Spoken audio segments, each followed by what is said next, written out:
Hello, everybody. Welcome back to Anchor of Love. If you vibe with me, if you like my content, please subscribe and like this video. In this video, I'm going to speak about being in healthy relationships and how to manifest healthy relationships in your life. So, first thing, of course, of being in healthy relationships is, of course, I'm sorry, I lived in Tennessee growing up. This is not a part of this, but I just want you guys to know something. I lived in Tennessee growing up like half of my life. And then I moved back to Indiana, just because I have family in Indiana and family in Tennessee. So if you get like an accent or it's weird how I speak, I don't know. I don't think it's weird. I just think it's my mouth feels weird saying certain things, whatever. Anyways, psychological wounds. Psychological wounds is very important in manifesting and having healthy relationships, whether that would be personal, loving relationships with a lover, partner, or that would be family members and friends. I feel also, what I've learned personally, when you come out of the mind state of reacting within your emotions and start to observe them, opposed to allowing them to take over your energy as a whole, you look at relationships and people very differently. So step number one is psychological healing of wounds. And when I say that, I mean, they call them imprints, things that happen to you as a child and growing up into an adult. If you go back into your memory, which you can do this by, which is what I believe in, we all have angels and protectors and providers and, spiritual beings and higher powers that love us very deeply.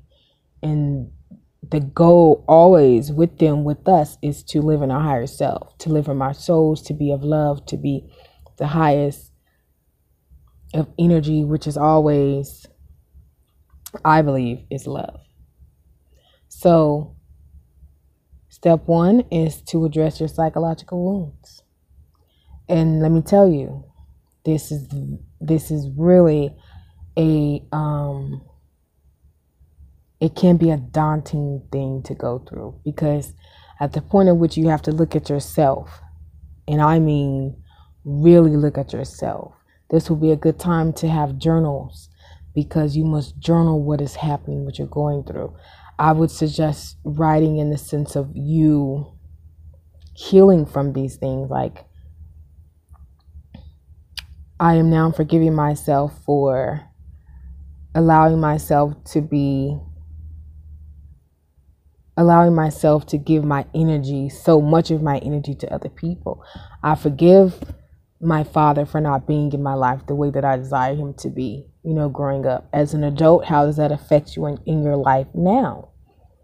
That can be like not trusting people. You have trust issues because the person that you loved first, basically, may have not given you that as a child. But at the same time, we have to forgive those people. So we do start with ourselves, but when we realize and observe our reactions and emotions to things, opposed to, like I said, reacting in the emotion, you ask the universe, well, where did I learn that? You should get some type of, confirmation or answer. And you say, oh, what age did I learn that? Who did I learn that from? You will simultaneously get answers, from your higher self, letting you know how this happened, how this came into your life. And as I said,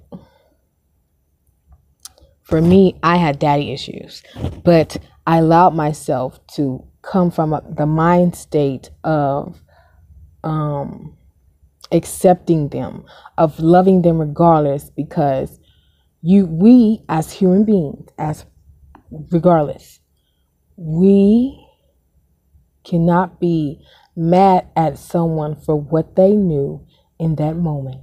And when I say that, I'm speaking of like having a father that wasn't there like I wanted him to be. If his father never taught him how to be a father, how can I blame him for not knowing how to be a father himself? If he never had an example of a strong man in his life, taking care of his family, taking care of his children, loving his wife properly, loving his mother properly, having respectful and loving relationships. If my father never had that, how could I expect him to love me in such a way that I felt that I deserved to be loved? And once again, we cannot put fault on someone else, because at the end of the day, subconsciously, consciously, we allow people to steal our energy. We allow ourselves to be in certain situations. Yes, you're a young child, so you may not necessarily, know what's going on. But I feel like when you come to the realization of what has happened in your life, you have to forgive them regardless. You have to forgive them and forgive yourself. Now, yes, this takes time. It took me a while to get through this, to really understand what it meant to forgive somebody, So I'm not just saying this like I know it sounds easier than said, definitely, because the spirituality of going through these things, it's very deep, it's very intense. But that's what I say. The first step to healing yourself and to not get into relationships, that hurt people, because as we know, hurt people, to not get into damaging toxic relationships, to see that in others before you even get into it. I would say listen to the red signs, see the red flags, things that make you question someone else,